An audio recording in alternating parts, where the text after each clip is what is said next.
I think we can learn from China if we strengthen the levels of investment in manufacturing over and above the developing trade relationship.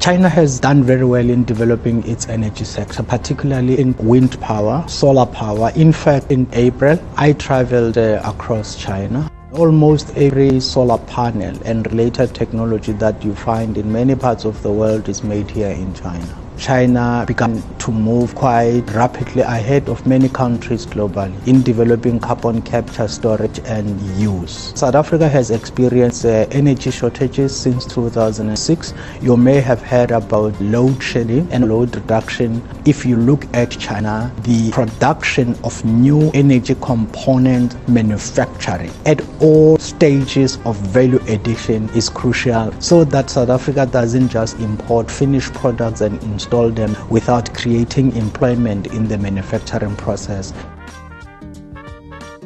I visited to NIO last week. NIO is a new energy vehicle manufacturer. We are still at the stage where we are producing hybrid vehicles. We can learn a lot from China. That transition is driven by high levels of local content in China. South Africa doesn't have a single OEM. That is a lesson for us. We need a different quality of foreign direct investment that will allow skill transfer and technology transfer, and even allow us to establish our own OEMs. The South African Automotive Master Plan has about 3 important objectives to be met in 2035, and the first one is to raise local content levels to 65%. The second one is to achieve at least 1% of global production. The third one is to double employment in the automotive value chain. China can play a great role, particularly if it can establish at least one automotive original equipment manufacturing plant supported by local components manufacturing capacity in South Africa. I think we can learn from China if we strengthen the levels of investment in manufacturing over and above the developing trade relationship. The last time I was in Shanghai was in April 2023, together with a large delegation. It happens almost to every South African. Your family will tell you, bring 1, 2, 3, 4, 5. If you make the mistake of returning home without bringing them what they said you should bring. And this thing is an indicator China has led the Chinese people in developing their productive capacity. This advancement has also benefited many countries, the reasonable prices that are available. Today, whether it is a product researched by an American OEM or a European OEM, the reality is that it is made in China.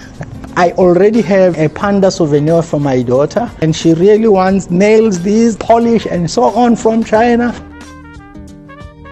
In the process of our field visits to the factories, to the agricultural production site, to the science and technology development parks, to the cultural parks, we ourselves can see through our eye and through the questions we ask and the material we read, we do learn where China comes from. China didn't develop easily. As we learn from China, is to appreciate that our learning has to involve innovation. As the Chinese Communist Party leaders and scholars emphasize, this learning and innovation must be grounded in the historical conditions of our country. It is up to us to design and define our own trajectories of development.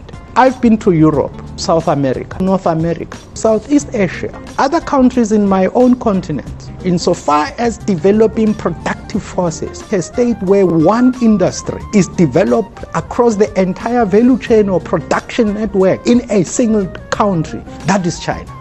We have been colonized in South Africa from the mid-1600s to 1994, and we are not the only ones in this. When I left the session here, one of the colleagues from a small country in Africa with a population of 1.5 million people was saying when Spain left their country, there were 2 teachers, 2. So in our country, African people were not allowed in serious mathematics, science and technology courses, academics and occupations. Since 1994, the world has changed. There is a global South development model that makes these things available. That's China. Why not pay attention to it? Learning from China will definitely benefit us.